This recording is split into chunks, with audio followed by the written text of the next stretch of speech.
दोस्तों, इस समय मैं सोलंग नाला में हूँ। देखिए,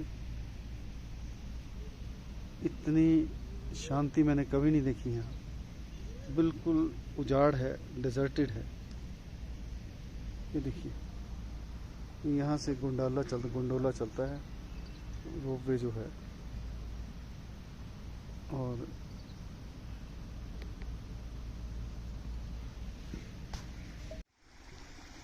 आई लव सोलंग वैली। ये देखिए, पानी बहता हुआ, छोटा सा नालू है पानी का, पानी की धारा है ये कहने। और ये देवता कंचन नाग मंदिर है यहाँ। देखिए,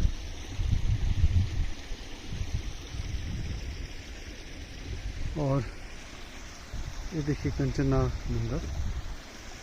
तो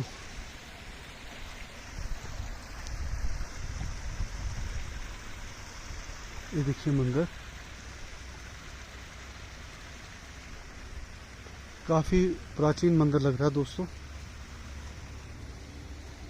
ये देखिए, बहुत अच्छी शैली में बना।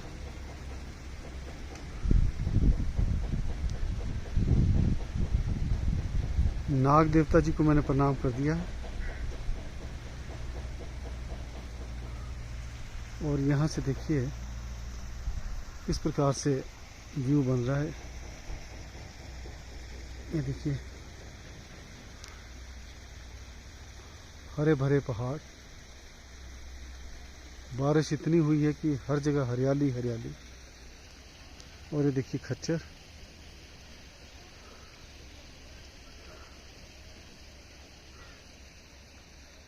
पेड़ देखिए दोस्तों, ऑर्नामेंटल पेड़ झुके हुए।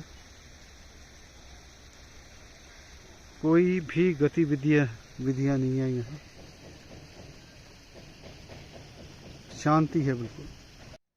दोस्तों देखिए गंडोले आते हुए, ये देखो रोपवे, ये जो है ऊपर माटी कोचर, जो हाईएस्ट पीक है यहाँ की 11,500 फीट की, वहाँ तक जाते हैं गंडोले। और ये देखिए, जितने गंडोले ऊपर जाएंगे उतने ही नीचे आएंगे। ये देखिए, आप मैं जूम करके बताता हूँ आपको। ये देखिए आ रहे हैं पेड़ों के बीच से। ये देखिए, देख सकते हैं आप, वो देखिए क्रॉस किया इन्होंने 2 गंडोलों ने। तो नाम मात्र की एक्टिविटी, मौसम बहुत सुहावना। और ये देखिए, सारा मैं आपको व्यू बताऊंगा यहाँ से। चारों तरफ का, हर तरफ सन्नाटा ही सन्नाटा है। ये देखिए,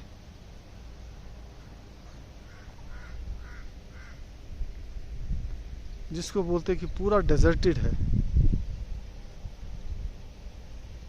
बारिशें इतनी हुई, रास्ते टूट गए, लोगों की जो दुश्वारियां हैं बढ़ गई। कोई पानी नहीं है, कोई बिजली नहीं है। तो इस कारण से टूरिस्ट का यहाँ आना असंभव है। और जो लोकल आदमी है वो भी घरों से नहीं निकल पा रहा, वो भी भयभीत है। ये देखिए, तो मैंने तो आज जैसे मौसम साफ हुआ था, उसका फ़ायदा उठाते हुए मैं बोला कि सोलंग नाला चलते हैं, वहाँ देखते हैं कैसा है। और दूसरा, सड़कों का भी मैं जायज़ा लेता हूँ, कौन कौन सी सड़क बन गई है। तो लेकिन जो मैंने पाया वह मेरी कल्पना से भी दूर था। पीछे कल्पना भी नहीं की मैंने उस वैसा। जगह जगह भूस्खलन हुआ था, बड़े बड़े पत्थर आए हुए थे, चट्टानें आई हुई थी, सड़कें बह गई थी।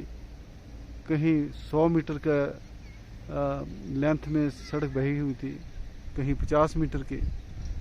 पहाड़ नीचे आगे हुए थे, मशीनें लगी हुई थी। और इसके बावजूद भी अभी रास्ता नहीं खुल पाया है। और मेरा तो ये मानना है कि जो यहाँ की मेन लाइफ लाइन है वॉल्वो बसेस,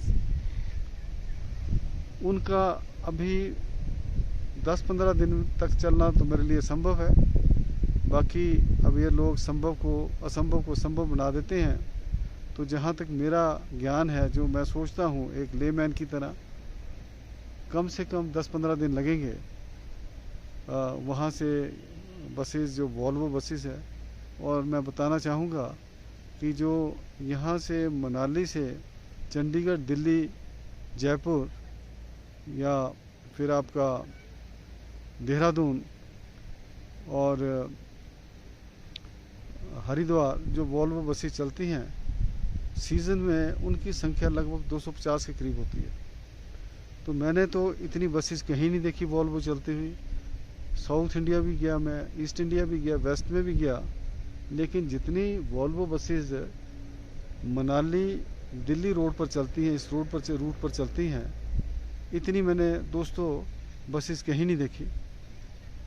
एक पूरा फ्लीट है बसेस का, और यही एक साधन है जो सबसे कंफर्टेबल साधन है टूरिस्ट को यहाँ से ले जाने का और लाने का। तो ये जो लाइफ लाइन है ये बिल्कुल डिस्टर्ब हो चुकी है।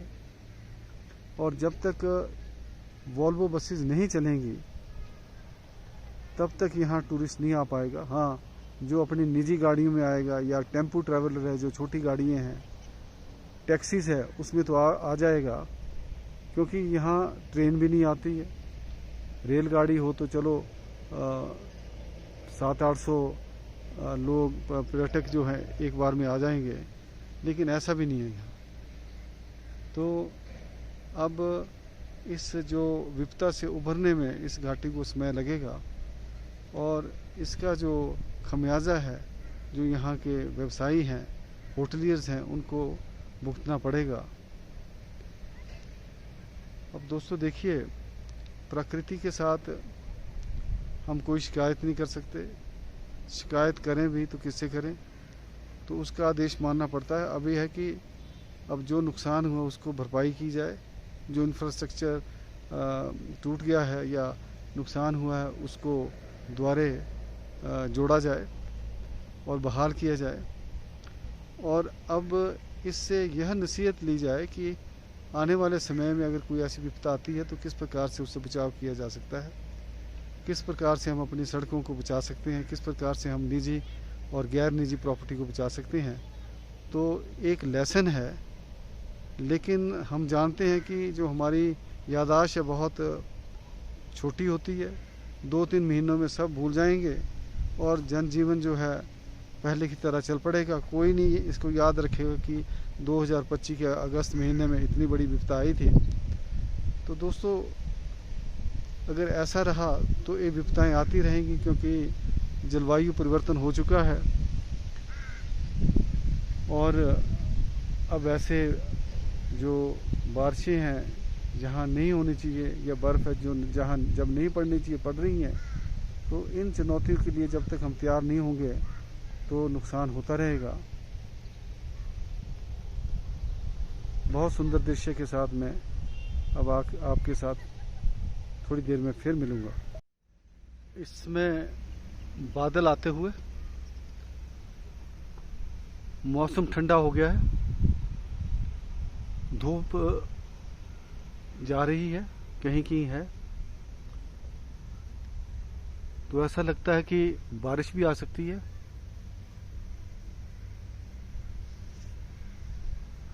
ये देखिए,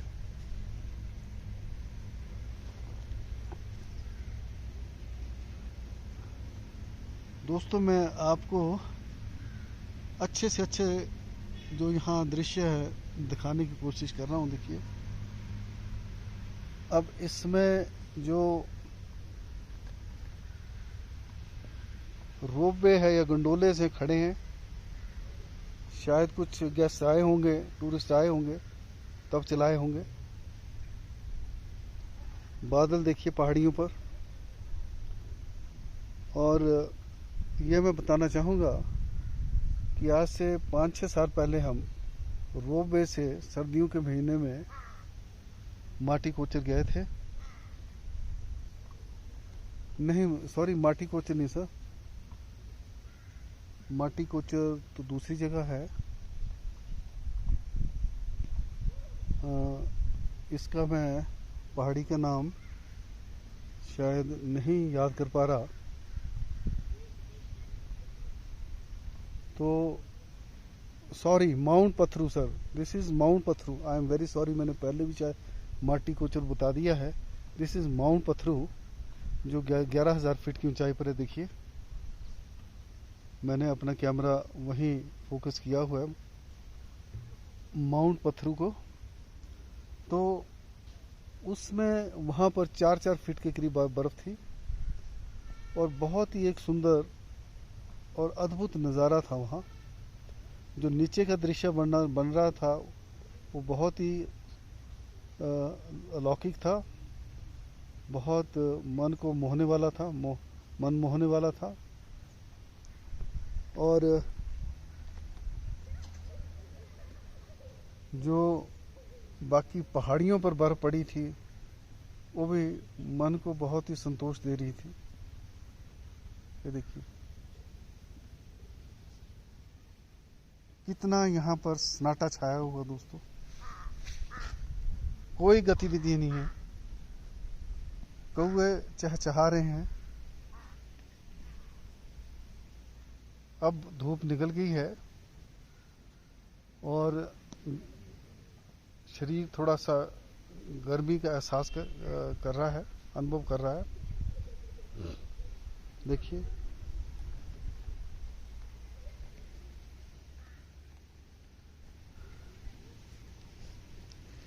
घोड़े चल रहे हैं। ये देखिए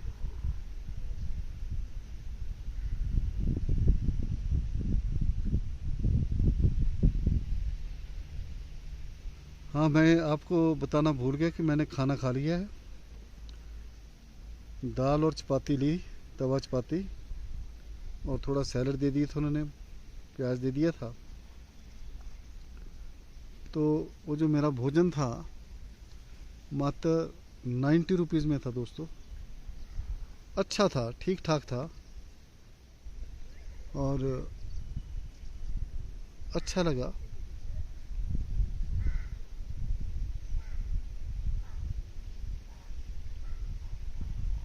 अब मैं आपको अगला दृश्य दिखाऊंगा।